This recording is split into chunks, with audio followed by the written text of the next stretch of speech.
Très chers amis, c'est à nouveau un grand plaisir de pouvoir être avec vous dans notre émission France en direct. Vous savez que la vie est précieuse. On n'a qu'une seule vie. Nous devons donc tout faire pour prendre soin de cette vie. Nous devons tout faire pour que cette vie soit le meilleur possible. Mais aujourd'hui, beaucoup de personnes ne souhaitent même plus vivre. De tellement de situations, de problèmes, d'afflictions, de tristesse, ces personnes endurent dans leur vie. Mais sachez que pour celui qui croit, pour celui qui s'approche de Dieu avec sincérité, il y a toujours une solution. Vous allez voir en ce moment l'histoire de Victoria. Victoria qui a vécu aussi une vie un peu à la dérive. Une vie où elle se sentait complètement perdue, une vie de dépensière et plein d'autres choses. Je vous laisse découvrir son histoire et voir comment à travers la foi, Dieu a pu changer sa vie. Œuvre qu'il désire aussi réaliser dans la vôtre. Comment était votre vie avant d'arriver au centre d'accueil? Avant, j'étais une personne, j'étais toujours battante dans la vie du monde. J'étais une personne très nerveuse, toujours prête à combattre tous les obstacles. Mais je n'obtenais rien du tout. Par contre, je travaillais, ça fait déjà 30 ans que je travaillais en cuisine et je faisais des extras. J'avais de l'argent qui arrivait en abondance. Je dépensais de l'argent. Je faisais des extras. J'étais toujours en train de voyager. Spirituellement, je disais, parce que je faisais beaucoup de pèlerinages dans tous les pays pour pouvoir obtenir quelque chose. Même on me demandait qu'est-ce que je cherchais. J'ai dit je cherchais Dieu. Mais chaque fois que je revenais d'un voyage, j'avais autant d'obstacles devant moi et je me disais à chaque fois je me préparais pour combattre quoi. C'était tout le temps. Et puis après des années, je suis tombée malade. J'avais beaucoup de problèmes de santé, diabète, tension et Diabète, tension. Ouais. Et je commençais à ne plus pouvoir marcher. J'ai arrêté de faire tous les extras que je faisais. Et quand on est malade, on ne peut plus avancer. Ma vie financière qui s'est écroulée. Et je me retrouve avec mon genou. Je ne pouvais plus marcher, j'ai une prothèse au genou. Oui. Et c'est de là que j'ai rencontré une ouvrière qui m'a donné son témoignage. Je l'ai trouvée tellement, vraiment, quand elle m'a donné son témoignage tel que je la connaissais, que je voyais la gloire de Dieu dans sa vie. J'ai me dit qu'il y avait la réunion, c'était le mardi pour la santé. Avec ma béquille et tout, je suis allée, j'ai observé, j'ai vu. Ah, vous étiez avec une béquille? Oui, j'étais déjà opérée du genou. Oui. Et j'ai commencé à écouter les chaînes de prière. J'ai dit, tiens, je vais m'y mettre, puisque je faisais des neuvaines avant, mais c'était répétitif. Là, j'ai trouvé les chaînes de prière, c'était autrement. J'ai commencé à faire les chaînes de prière. Le jeûne de Daniel, c'était au mois de mars, je n'ai jamais oublié. Et ce jour-là, c'est là que j'ai vu que j'ai pleuré toutes les larmes de mon corps. Je me suis vraiment vidée. Je me suis donnée à Dieu. Après, il y a eu la campagne d'Israël. J'ai encore obéi. J'ai vraiment sacrifié. Mais quand je dis je sacrifiais, je me suis rendu compte que Dieu me donnait 3-4 fois plus que ce que j'avais sacrifié. Uh-huh. Et j'ai continué à me battre pour ma vie professionnelle qui s'était écoulée entre-temps parce qu'on m'avait déclaré inapte. C'est là que ça a été très dur pour moi. Inapte au travail, quelqu'un de très actif comme moi. Je me suis dit non, mon Dieu, je ne peux pas accepter. Je ne peux pas accepter d'être inapte. J'ai commencé à déterminer le lundi pour ma vie professionnelle. Et la semaine même que j'ai commencé la vie professionnelle, les portes sont ouvertes, mon dossier a été ouvert, on m'a envoyé en formation. J'ai fait la formation, je n'avais pas fini la formation, qu'on m'avait déjà sous ma fiche de paye était marqué comme quoi je travaillais au secrétariat médical et plus en cuisine. Ma santé s'est améliorée, beaucoup améliorée. J'avais ma fille qui était vraiment dans la vie de débauche. Ce qui me faisait beaucoup de peine, c'était les enfants qui se retrouvaient seuls. Il y avait 2 enfants qui étaient souvent seuls le soir. J'ai déterminé, j'ai sacrifié, et puis elle commençait à venir à l'église. Aujourd'hui, elle est vraiment en train de servir l'église. Mon diabète est stabilisé, même. Ils n'arrivent même pas à comprendre le médecin. J'ai pas eu d'insuline. Et ma tension est stable, tout le temps 12 de tension, comme une jeune fille. Ma vie, vraiment, j'ai la paix. Je prenais des tonnes de médicaments de dépression pour dormir. Tout cela, je ne connais plus. Je ne sais même plus les noms. Oui.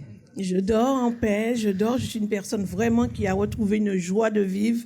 J'avais un ami dans ma vie. Oui. Quand je suis rentrée à l'accueil universel, il m'a dit que ça ne peut pas continuer. Je l'ai invité plusieurs fois, il est venu, il m'a dit c'est pas une église, c'est pas une façon de prier. C'est vrai. Qu'il fallait que je choisisse, c'était sans hésiter. J'ai choisi l'église. Avant, vous étiez malade, souffrante, dans la situation professionnelle, la situation de vos enfants dans la vie de débauche. Il était là à côté de vous.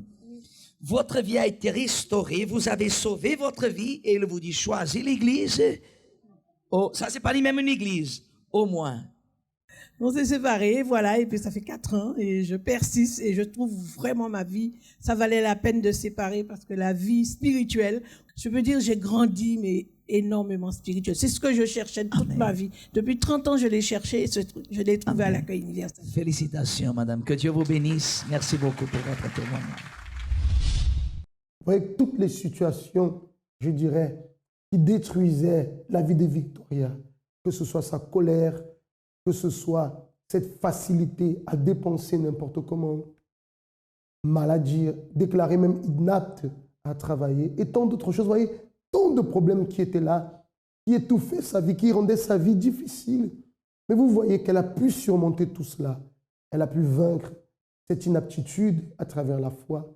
Elle a pu vaincre ce caractère dur à travers la foi. Elle a pu vaincre ce côté facile à dépenser, je dirais, par la foi. Aujourd'hui, elle a trouvé un véritable équilibre dans sa vie. C'est possible. C'est la raison pour laquelle dans cette émission, nous vous disons toujours, il y a une solution à votre problème. Vous considérez peut-être que votre situation est très difficile. Vous considérez peut-être que vous êtes un cas perdu, que pour vous, les choses ne vont pas marcher. Vous êtes même une personne qui dit, mais moi, je prie beaucoup. Je prie beaucoup, mais ma vie ne change pas. Dieu ne me répond pas. Écoutez, le simple fait de prier, ce n'est pas ça. Mais c'est de comprendre comment agir la foi. C'est de comprendre comment est-ce que la foi fonctionne. Et le travail que le centre d'accueil réalise, justement, c'est de vous enseigner à utiliser cette foi. Comment mettre en pratique cette foi qui apporte des réponses. Victoria a vu la réponse, et pourquoi pas vous?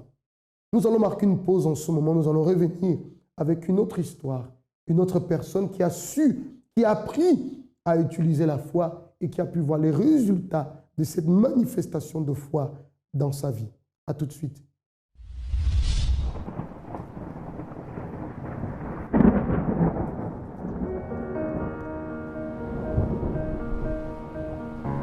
Dans la vie, il est très facile de perdre espoir. Nous nous éloignons de la bonne direction et abandonnons même les rêves que nous pensions un jour pouvoir atteindre. Un jour, éventuellement, nous finissons par nous trouver face à une situation pour laquelle nous n'avons aucune expérience. À ce moment, de nombreuses questions nous viennent en tête. Est-ce que ça vaut la peine de continuer ? Pourquoi rien ne marche dans ma vie ? Est-ce mon destin ?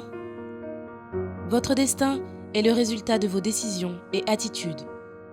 Décidez de venir au centre d'accueil, où à travers des conférences intelligentes, nous vous aiderons à reconstruire votre espérance et changer votre futur par la même occasion. Centre d'accueil, définissez aujourd'hui ce que vous voulez vivre demain. Si vous nous rejoignez en ce moment, soyez les bienvenus dans France en direct. Tout à l'heure, nous avons vu l'histoire de vie de Victoria, de comment elle a pu vaincre tous les problèmes, que ce soit des problèmes financiers, des problèmes de santé, des problèmes de caractère qui détruisaient sa vie. En apprenant à utiliser la foi ici au centre d'accueil, elle a appris à vaincre ces problèmes. Elle a changé de vie. Et la proposition qui vous est faite, c'est vous aussi de changer de vie. Parce que je crois que vous désirez changer de vie. Parce que personne n'aime vivre avec les problèmes. Et même ceux qui acceptent aujourd'hui vivre avec les problèmes, c'est tout simplement parce qu'elles n'ont pas trouvé de solution. Elles n'ont pas trouvé d'issue à leurs problèmes. Alors elles se disent, c'est la vie, on fait avec. Mais pour celui qui sait qu'il y a une solution, pour celui qui sait qu'il peut s'en sortir, jamais il ne va accepter, continuer avec la même situation, continuer dans la souffrance. Nous allons voir en ce moment l'histoire de Julienne, un cas de santé grave. mais qui a pu avoir la solution. Je vous laisse l'écouter. Alors avant d'arriver au centre d'accueil, j'avais une vie complètement détruite parce que au niveau de la santé, c'était pas ça. J'avais une santé vraiment de plus mémorable parce que pendant des années, j'ai subi beaucoup d'opérations. J'ai été opérée du foie, je suis entrée à l'hôpital avec une douleur au niveau du cœur et les médecins ne trouvaient pas, les médecins ne trouvaient pas ce que j'avais. Donc, ils essayaient un peu tout. Au début, ça a été la fièvre jaune. Ils m'ont essayé de me traiter de la fièvre jaune, mais ce n'était pas ça. Après, ça a été la tuberculose. Ce n'était pas ça non plus. Et par l'essai de médicaments, j'ai développé un abcès au foie. Donc, après cet abcès, il a fallu opérer. Ça a été ma première opération.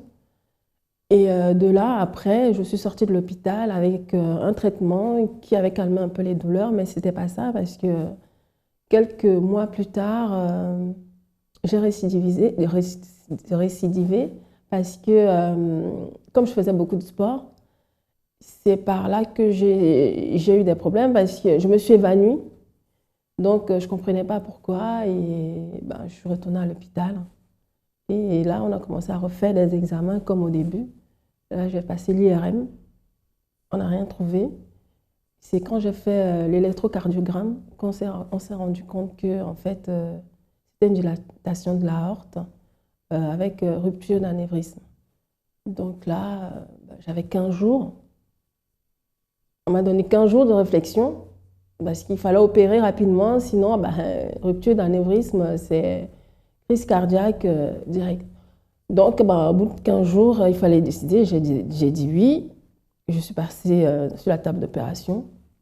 Donc, on m'a opéré, on m'a remplacé l'aorte et tout. Et quelques années plus tard, c'était le souffle au cœur. Souffle au cœur, je tombe enceinte. Et pendant ma grossesse, j'avais le souffle au cœur. Et les médecins me disaient, si vous ne pouvez pas accoucher normalement, donc il a fallu faire une césarienne. Et pendant la césarienne, j'ai été dans le coma. Je suis sortie du coma et je suis sortie de l'hôpital. Je m'occupais de mon enfant, mais je ne pouvais pas le porter parce que par le souffle-cœur, il ne fallait pas faire d'efforts. Qui dit effort, dit aussi chute, tomber et peut-être ne pas se relever, et ainsi de suite. Donc, je me suis retrouvée comme ça, toute seule, avec des amis qui étaient autour de moi, à me sortir, à me battre pour élever mon gamin. Sauf que quelques années plus tard, nouvelle encore, je retourne à l'hôpital parce que j'étais suivie tous les mois. Tous les 6 mois, j'étais hospitalisée parce qu'il fallait faire les prises de sang et tout. Quand je suis rentrée à l'hôpital, là, on m'annonce Madame, vous avez la cataracte. Mais non, c'est pas possible. Une fois de plus, déjà, à 20 ans, on m'annonce que je dois me faire opérer du cœur. Pour moi, à 20 ans, on ne se fait pas opérer du cœur, c'est des maladies des adultes. Et là encore, on m'annonce une autre nouvelle, cataracte, maladie d'adulte. Je dis non. On n'a pas le choix. On se dit, on a besoin de la santé. J'avais un enfant, il fallait que je me batte pour lui. Donc, j'ai été opérée de la cataracte. Et c'était pas facile non plus, parce que je me retrouvais toute seule. Il n'y avait que des amis. La sœur qui m'a élevée, donc mon père lui a donné ma charge. Elle n'était pas présente. Je n'avais pas la famille qui était présente. J'avais des problèmes de logement parce que l'appartement où je vivais, le propriétaire m'annonce qu'il veut le mettre en vente. Donc, je me retrouvais avec un enfant de 6 mois dans les bras à chercher un appart. Et à quelques mois, j'allais me retrouver dans la rue avec un enfant. Donc, faire quoi? J'ai été voir mon patron. Je lui ai demandé s'il pouvait se porter garant pour moi. Et j'ai trouvé, ça m'a étonnée. Derrière, il m'a dit oui. Donc, j'ai commencé à chercher l'appartement, mais ce n'était pas facile parce que je ne trouvais pas. Femme célibataire, touchant pas grand-chose avec un enfant, c'était du refus partout. Et je n'avais pas d'appartement. Et j'avais ma meilleure amie. Bon, non, c'était ma meilleure amie, c'était ma sœur en même temps. Elle avait une sœur qui avait un appartement. Donc, sa grande sœur s'est proposée de me louer cet appartement. Et c'est comme ça que je me suis retrouvée dans une autre ville avec mon enfant dans les bras, à monter et descendre. C'était des heures interminables parce que je le laissais à l'autre bout. À 7 h du matin, je le récupérais à 21 h. En fait, je ne le voyais pas. C'était difficile, très, très difficile. Comment avoir la paix avec autant de problèmes de santé? Regardez, je vois ici multiples problèmes de santé, du foie, du cœur, anévrisme, rupture de l'aorte, coma, transplantation du cœur, 3 points de suspension. Vous voyez, autant de problèmes, une situation précaire, tant de situations, on pouvait même penser qu'elle allait mourir, que tout était fini pour elle. Mais vous savez que lorsque nous rencontrons Dieu, lorsque nous apprenons, nous croyons, nous apprenons comment utiliser la foi et on met cette foi en pratique, Dieu changera toujours la situation. Elle peut être catastrophique à nos yeux, mais pour Dieu, il n'y a pas de grands problèmes. Il n'y a que des solutions. Lorsque nous savons lui faire confiance, c'est ce que Julienne a fait lorsqu'elle a découvert le travail du centre d'accueil. Elle s'est investie. Je vous laisse l'écouter. Alors, le centre d'accueil, je l'ai connu par rapport justement à ma meilleure amie dont j'ai parlé précédemment, qui a été invitée par une voisine. Et elle a été la première semaine. La deuxième semaine, elle m'a invitée, elle m'a dit, écoute, Julienne, il faut que tu viennes. Parce qu'elle allait dans des églises avant, à chaque fois elle m'invitait, je n'y allais pas. Et quand je suis venue la première fois, j'ai été touchée. Je ne sais pas, mais quelque chose m'a attirée. Donc, quand je suis arrivée, c'était un vendredi. Ça m'a attirée, mais en même temps, j'étais un peu sur mes réserves parce que je voyais les gens crier, ça tombait et tout. Mais ça ne m'a pas fait peur. Et on nous a donné le programme de l'église le lundi, le mardi, bon bref. Et moi, j'ai ciblé les jours que je voulais venir. Donc, après avoir ciblé ces jours, il y avait des propos, il fallait suivre des propos. Et le problème, c'est que ce n'était pas facile. Parce que c'était en plein hiver, et je me rappelle, cet hiver était vraiment rude, parce qu'il pleuvait, il neigeait, et je venais à l'église, je récupérais mon fils à 19 h. Peu importe le temps, j'étais à l'église. Des fois, j'arrivais à l'église, il pleuvait, j'étais trempée avec mon gosse sur la poussette. Les membres de l'église me regardaient. Moi, c'était pas ça, il fallait que je sois là parce que je sentais qu'il se passait quelque chose. Et puis, quelques mois plus tard, je suis arrivée au mois de septembre, quelques mois plus tard, le pasteur annonce la campagne d'Israël. Moi, la campagne d'Israël, je ne connaissais pas. Hein. Il dit, voilà, il va faire ça, ça veut dire jeûne, prière, sacrifice. Je me suis lancée, je me suis dit, je ne sais pas ce que c'est, mais je vais le faire. Donc, je venais, je faisais des propos, je commençais à suivre la campagne, il fallait jeûner, il fallait prier. Bon. Pour vous dire, je ne savais pas prier, hein, parce que j'ai fait les écoles catholiques, on vous apprend Notre Père, je vous salue Marie. Et donc moi, quand je suis arrivée au centre d'accueil, la seule prière que je savais, c'était « Merci Seigneur pour la journée d'aujourd'hui ». C'est tout ce que je faisais. Même quand j'étais malade, c'est ce que je faisais. Donc j'ai mis tout ça en place. Les propos, la campagne. Quand la campagne est arrivée, je me suis donné à fond sur cette campagne parce que j'avais un problème, il fallait résoudre ce problème. C'était le problème de santé, il fallait vraiment le résoudre. Donc, au moment de sacrifier, ce n'était pas facile non plus. Parce qu'après le jeûne, les prières, je faisais des allers-retours. J'avais perdu 7 kilos parce que je courais, je passais mon temps à courir entre le travail, récupérer mon fils, l'église et tout. Parce que je voulais quelque chose, je voulais un résultat. Et pour moi, c'était aussi un sacrifice parce que même s'il pleuvait, même s'il neigeait, il fallait que je sois là pendant les prières. Et pendant la campagne, il a fallu sacrifier, j'ai pris l'enveloppe. Je me suis fixée un montant.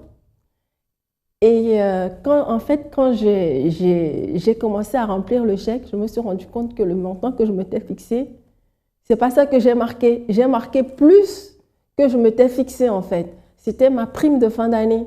C'est-à-dire j'ai pris toute la prime de fin d'année, le brut. Et moi, j'avais dit que j'allais donner le net, mais j'ai rempli le brut. Et en même temps, je me suis dit, c'est pas possible. Je ne vais pas donner tout ça. Sur le coup, j'ai eu un doute. Hein. Je me suis dit, c'est pas possible, ça fait beaucoup. J'ai quand même un loyer à payer, j'ai un enfant à nourrir et tout. Puis, quelques secondes Après, j'ai dit, c'est pas grave, je le fais. Et puis, on verra ce qui va se passer. J'ai fait mon sacrifice. J'ai dit, bon, maintenant, je laisse tout entre les mains de Dieu, on verra ce qui se passera. Je suis arrivée ici, je ne connaissais rien. On m'a dit, fais ça, j'ai fait. Prie, il faut prier. Jeûne, il faut jeûner. Lève-toi à telle heure, il faut se lever à telle heure. Il faut appliquer, c'est ce que j'ai fait. Les différents propos que nous avons au centre d'accueil, soit les chaînes de prière, les campagnes d'Israël, les jeûnes de Daniel et autres, ont pour objectif de conduire la personne, d'enseigner la personne, d'amener la personne à agir la foi. Parce que c'est dans l'action de foi que nous allons voir les résultats. C'est ce que Julien a fait en s'investissant de toutes ses forces avec persévérance, avec détermination, et bien sûr que Dieu honore. Il n'y a personne qui agit la foi que Dieu ait laissé tomber. Dieu est fidèle. Cher ami, Dieu désire vous aider. Dieu désire se manifester dans votre vie. À l'exemple de la réponse de Julienne ou de Victoria que nous avons vu tout à l'heure, Dieu aussi désire se manifester dans votre vie. Vous voyez le résultat de tout l'investissement de foi que Julienne a fait. Regardez la réponse. Alors aujourd'hui, ma vie n'a rien à voir avec ce que j'ai vécu il y a des années. Comme je vous disais précédemment, je jeûnais, je suis tombée en pleine campagne d'Israël, donc j'ai jeûné, j'ai sacrifié. Et sur mon sacrifice, en fait, c'est parce que avec mes problèmes de santé, je devais me faire réopérer pour la deuxième fois du cœur, c'est-à-dire cœur ouvert. Et donc c'est pour ça que je dis, je me suis donnée à fond et ça a payé. Dieu a répondu à mes prières et à mes sacrifices. Donc je suis retournée à l'hôpital quelques mois après. Faire l'IRM, parce que tous les 6 mois, je devais faire l'IRM. Et quand je vais voir le cardiologue me dit, non, vous n'avez pas rendez-vous. Je dis, si, j'ai rendez-vous, j'ai appelé, j'ai le papier. Il me dit, non. Pourquoi vous venez? Parce que j'avais un souffle au cœur, je devais être réopérée du cœur parce que la transplantation de l'aorte, il y avait des trous, donc il fallait le remplacer. Et je vais passer justement l'IRM et l'électrocardiogramme. Elle me dit, il n'y a rien, il n'y a pas de trou. Il n'y a plus de souffle au cœur. Et là, je dis, gloire à Dieu, ça a payé alors ce que j'ai fait. C'est vrai, c'est vraiment vrai. Ce qu'on me disait, ce que les pasteurs me disaient, appliquer. Il suffit juste d'appliquer, de mettre sa foi, et vous serez guéri. Et c'est ce que j'ai fait. Je me suis dit, tiens, j'ai mis ma foi en œuvre, j'ai pratiqué, et j'ai été guérie.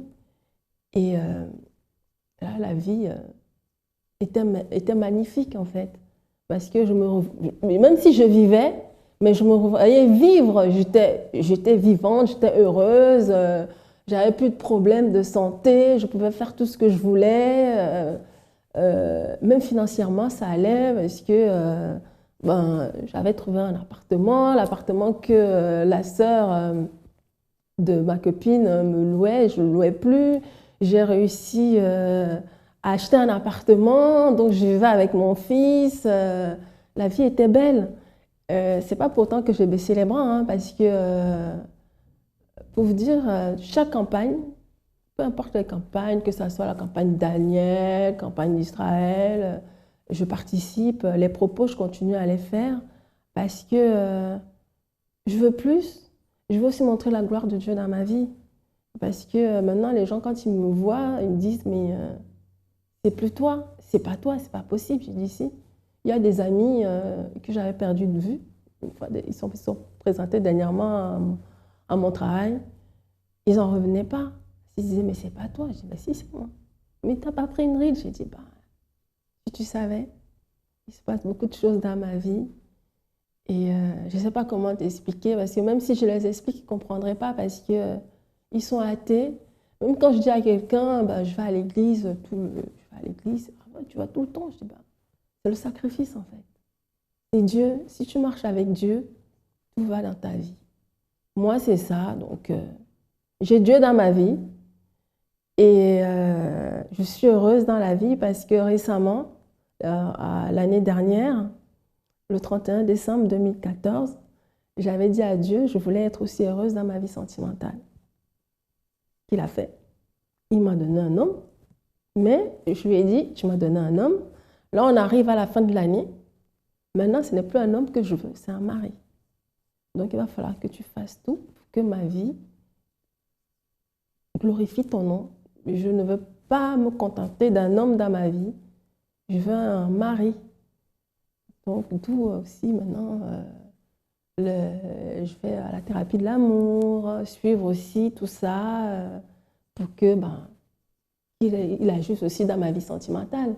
Maintenant, j'ai la santé, j'ai la paix du cœur, j'ai la paix de l'âme, j'ai le Saint-Esprit, je suis heureuse. Donc, maintenant, le surplus qui me manque, c'est être heureuse dans la vie de couple. Le centre d'accueil pour moi représente la vie, l'espoir, la foi, la joie. On ne va pas au centre d'accueil juste pour y aller. Quand on va au centre d'accueil et qu'on écoute bien ce qu'on vous dit de faire et que vous appliquez tout ce qu'on vous dit de faire, il y a des résultats. Dieu agit dans votre vie. Moi, je le dis parce que Dieu a agi dans ma vie. Si on m'avait vu il y a 5 ans, 5-6 ans, et comme vous voyez maintenant, c'est une autre personne. Je suis une autre personne. Lorsqu'on écoute de tels résultats, ça nous amène à nous réjouir, à nous dire Dieu existe vraiment. Dieu est vraiment bon, mais il est bon avec ceux qui le cherchent. Il est bon avec ceux qui croient, ceux qui ont la disposition à lutter pour leur vie afin de voir ses promesses s'accomplir.